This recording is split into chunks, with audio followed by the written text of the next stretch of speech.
അഭിനയം അല്ലായിരുന്നെങ്കിൽ എന്താകുമായിരുന്നു എന്ന് ചിന്തിച്ചു? ഡ്രൈവറായനെ. എനിക്ക് താല്പര്യമുള്ള നെക്സ്റ്റ് ഏറ്റവും താല്പര്യമുള്ളത് ഡ്രൈവിംഗ്. എനിക്കിഷ്ടോട് വളരെ ഡ്രൈവറായനെ ഭയങ്കര ഇഷ്ടമാണ്. ഏറ്റവും ഡ്രൈവ് ചെയ്ത് പോയാൽ ഏറ്റവും ഇഷ്ടമുള്ള സ്ഥലം? ഒരുപാട് സ്ഥലങ്ങളുണ്ട്. കുണ്ണൂരൊക്കെ ഓടിക്കുമ്പോൾ എപ്പോഴും ഭയങ്കര രസമുള്ള ഡ്രൈവാണ്. പിന്നെ ഞാനങ്ങനെ ലോകം മൊത്തം വണ്ടി ഓടിച്ചിട്ടൊന്നുമല്ല. ഞാൻ വെറുതെ എടപ്പള്ളിയിൽ നിന്ന് കാക്കനാട് വരെ ഓടിക്കുമ്പോൾ എനിക്ക് ഡ്രൈവ് ചെയ്യാൻ ഇഷ്ടമാണ്. ട്രാഫിക്കിലൊക്കെ പെട്ട് കിടക്കുമ്പോൾ മാത്രമേ ഉള്ളൂ നമുക്ക്. പക്ഷേ താല്പര്യമുള്ള ജോലിയാണ്. താല്പര്യമുള്ള ജോലിയാണ് അതെനിക്കിഷ്ടം. അപ്പം നല്ലൊരു ഡ്രൈവർ എൻജോയ് ചെയ്ത് ട്രാഫിക്കിലൊന്നും കിടക്കാൻ ഇഷ്ടമില്ലാത്തൊരു ഡ്രൈവറെ വേണമെങ്കിൽ അല്ലേ തൽക്കാലം ഇത് കഴിഞ്ഞിട്ടേ ഉള്ളൂ.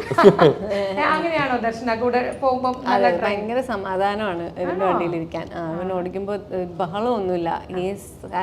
ഈവൻ മറ്റേ ഭയങ്കര ദേഷ്യം വരുന്ന പരിപാടികളിലും അവന് ദേഷ്യം വരാറില്ല. അങ്ങനെ ഭയങ്കര മറ്റേ എല്ലാവരും ഇങ്ങനെ സ്റ്റക്കായി കിടക്കുന്നു, വണ്ടി എടുക്കുന്നില്ല എന്നൊക്കെ ആവുമ്പോഴും അവൻ എൻ്റെ പൊന്ന് ചേട്ടാ പാ നമുക്ക് പോവാം അങ്ങനെയൊക്കെ പറയാം. അപ്പോൾ ഭയങ്കര ഒരു സ്ട്രെസ്ഫുൾ അല്ല ഒട്ടും. He enjoys it, so we also enjoy the drive. നല്ല കോംപ്ലിമെന്റ് ആണ് അല്ലേ സുഹൃത്തിൽ നിന്ന്. ദർശനം, ഞാൻ ചോദിക്കട്ടെ, ഇപ്പം സംവിധാനം ചെയ്യും, എഴുതും, നന്നായിട്ട് വായിക്കും, അഭിനയിക്കും. അപ്പം സംവിധാനം സംവിധാനം ചെയ്യുന്ന റോഷനെയാണോ അതോ ആ അഭിനയിക്കുന്ന റോഷനെയാണോ സുഹൃത്തായ ദർശനയ്ക്ക് കൂടുതൽ ഇഷ്ടം തോന്നിയിട്ടുള്ളത്? ഇതെല്ലാം റോഷനാണല്ലോ. എനിക്ക് ഐ ലവ് ദാറ്റ് ഇത്രയും ഇതെല്ലാം ഭയങ്കര നന്നായി ചെയ്യുന്ന ഒരാളാണ്. ആൻഡ് ഓരോ പ്രാവശ്യം അതിലേക്ക് ഇപ്പോൾ ഞാൻ I had the luck of being directed also by him, and അതെനിക്ക് ഭയങ്കര ഹെൽപ്പ് ചെയ്തൊരു കാര്യമാണ് ആ journey. As A director he has helped me a lot. As A actor, co-actor also എനിക്ക് ഭയങ്കര എന്താ പറയുക, എനിക്കും പേഴ്സണലി ഭയങ്കര യൂസ്ഫുൾ. സെൽഫിഷ്ലി ഇതൊന്നും അല്ലാതെ വാച്ചിങ് ഹിം ഡിറക്റ്റ് ഭയങ്കര ഈ ഡ്രൈവിംഗ് പറഞ്ഞ പോലെ തന്നെ ഡയറക്റ്റ് ചെയ്യുമ്പോൾ ഹീസ് എന്താ പറയുക, ചാടി മറ്റേ ബഹളം, സോ ഒരു കാര്യം ഭയങ്കര എൻജോയ് ചെയ്ത് ചെയ്യുന്നത് കാണാൻ രസമാണല്ലോ. അതെന്നെ എനിക്ക് ഡയറക്റ്റ് ചെയ്യുമ്പോഴും തോന്നിയിട്ടുണ്ട്, അഭിനയിക്കുന്നത് കാണുമ്പോഴും തോന്നിയിട്ടുണ്ട്. So it's great as a friend to see him do things he likes.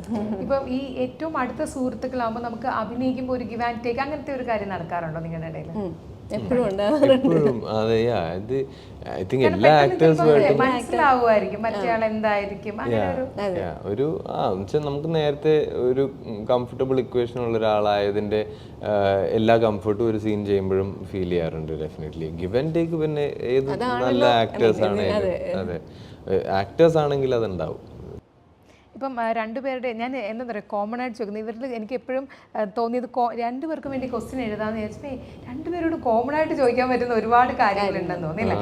ഇപ്പം സി യു സൂൺ പോലത്തെ എക്സ്പീരിയൻസ് സിനിമകൾ, ഹൃദയം പോലെ, കപ്പേള പോലത്തെ കൊമേഴ്ഷ്യൽ സിനിമകൾ, ഒപ്പം ചില അല്ലാത്ത പരീക്ഷണങ്ങൾ ചിത്രങ്ങളും, ഇങ്ങനത്തെ ഒരു ട്വിസ്റ്റ് അല്ലെങ്കിൽ ഒരു മാറ്റം കരിയറിൽ ഉണ്ടാകുന്ന പറഞ്ഞൊരു ഭാഗ്യം തന്നെയാണ്. ഇപ്പോൾ രണ്ടുപേരോടും കൂടെ ചോദിക്കുകയാണ്, അത് നമ്മൾ മനഃപൂർവ്വം അതായത് ഇത് കഴിഞ്ഞിത് അങ്ങനെ ചെയ്യുന്നതാണോ അതോ സ്വാഭാവികമായി വന്നു ചേരുന്നതാണോ? അങ്ങനെ ഇങ്ങനത്തെ പടങ്ങൾ മാത്രം ചെയ്യും അല്ലെങ്കിൽ അങ്ങനത്തെ ഒരു തോട്ടേ ഇല്ല. എനിക്ക് വെരി പ്യുവർലി സിനിമയിലേക്ക് എനിക്ക് ആ ഒരു ഇമോഷണലി കണക്ട് ചെയ്യാൻ പറ്റുന്നുണ്ടോ, അത് പ്ലേ ചെയ്യാൻ എനിക്ക് താല്പര്യമുണ്ടോ, അത് എക്സൈറ്റ്മെൻറ്റ് ഉണ്ടോ എന്നുള്ളത് മാത്രമേ ഉള്ളൂ. അത് എന്ത് രൂപത്തിൽ, ഇതൊക്കെ ഇപ്പോൾ പലതും ഇത് എന്താണ് ആവാൻ പോകുന്നതെന്ന് പോലും നമുക്കറിയില്ല. ലൈക്ക് സി യു സൂൺ പോലും ഇപ്പോൾ ഒരു സക്സസ്ഫുൾ ആയതുകൊണ്ട് അതൊരു കമേഴ്ഷ്യൽ പടമായിട്ട് വിളിക്കുന്നു അല്ലെങ്കിൽ അങ്ങനത്തെ ഒരു സ്പേസിലേക്ക് എത്തി. പക്ഷെ നമ്മൾ തുടങ്ങിയ സമയത്ത് അത് നമുക്കിത് എന്ത് ടൈപ്പ് പടം ആവുമെന്ന് അറിയില്ല. ഒന്നുമില്ലെങ്കിൽ നമ്മൾ യൂട്യൂബിൽ ഇത് പോസ്റ്റ് ചെയ്യും എന്നുള്ളത് അണ്ടർസ്റ്റാൻഡിങ്ങിലാണ് നമ്മളത് തുടങ്ങിയിരിക്കുന്നത്. പക്ഷേ അതൊന്നും എനിക്കത് കാറ്റഗറൈസ് ചെയ്യാൻ തോന്നിയിട്ടില്ല. ബിക്കോസ് എനിക്ക് ചെയ്യാൻ as an actor it's very very exciting. അതിൽ ആലോചിക്കേണ്ട ആവശ്യം കൂടി ഇല്ല. അവിടെ immediately say yes, jump in. അപ്പോൾ അങ്ങനെയാണ് എൻ്റെ എല്ലാ പടവും ഞാൻ ചെയ്തിട്ടുള്ളതും. അങ്ങനെ ഒരു പ്ലാൻ ഇത് ചെയ്ത് കഴിഞ്ഞാൽ ഇത് ചെയ്യണം, അല്ലെങ്കിൽ കമേഴ്ഷ്യലി സക്സസ്ഫുൾ ആയ പടങ്ങൾ ചെയ്താൽ പിന്നെ ഇങ്ങനത്തെ ഒരു ലൈക്ക് ഓഫ് ബീറ്റ് ഒരു പടം ചെയ്യരുത്, അങ്ങനത്തെ ഒരു തോട്ടേ ഇല്ല. ക്യാരക്ടേഴ്സിനെ ഫോളോ ചെയ്യുക, സ്റ്റോറി ഫോളോ ചെയ്യുക എന്നുള്ളതേ ഉള്ളൂ എനിക്ക്.